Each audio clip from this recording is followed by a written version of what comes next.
Expansion, उल्टा क्या होगा, कॉम्प्रेशन। ये कॉम्प्रेशन हो गया, ये एक्सपेंशन हो गया, ठीक है। यहाँ पे देखो, यहाँ पे क्या होगा, यहाँ पे एक्सपेंशन और कॉम्प्रेशन कब होगा या नहीं होगा, कांस्टेंट वॉल्यूम है, तो कांस्टेंट वॉल्यूम के केस में फिर क्या देखने को मिल रहा है आपका,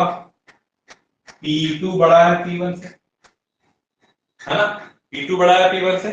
इसके टर्म में वॉल्यूम क्या, चेंज इन वॉल्यूम क्या है आपका, 0, P2 बड़ा है P1 से, ठीक है। डिपेंड करता है कि टेम्परेचर को कैसा लिया गया है, टेम्परेचर अगर चेंज कर रहा है, मान के चलो यहाँ पे टेम्परेचर कांस्टेंट नहीं है, टेम्परेचर तो यहाँ भी कांस्टेंट नहीं है,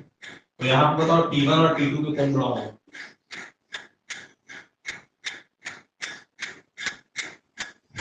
कांस्टेंट प्रेशर प्रोसेस कैसे निकाल सकते हैं, ideal gas equation PV nRT, याद है ना, तो वहां से हम लोग को क्या निकालते हैं, इसको n को 1 ले लेते हैं हम लोग 1 मोल के लिए, तो आपका रिलेशनशिप क्या P और V है, तो आपका PD ये कांस्टेंट प्रेशर है, तो कांस्टेंट प्रेशर तो V क्या हो जाएगा RT by P, तो यहाँ पे देखो R by P तो कांस्टेंट है इनटू T, तो V डायरेक्टली प्रोपोर्शनल टू क्या मिला, T मिला क्या नहीं मिला, तो T बढ़ाओगे तो V बढ़ेगा या V बढ़ाओगे तो T बढ़ेगा, तो V बढ़ा रहे हो इधर 2 की तरफ जा रहे हो, इसका मतलब कौन बड़ा होगा, V2 बड़ा होगा, ठीक है,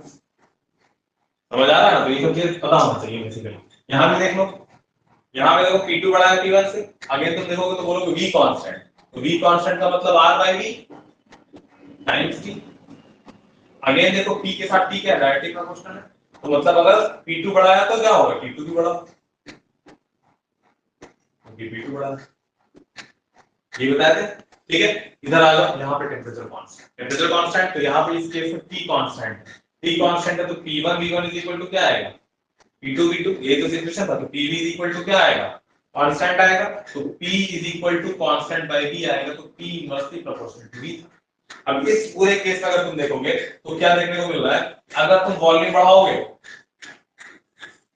तो प्रेशर क्या हो जाएगा,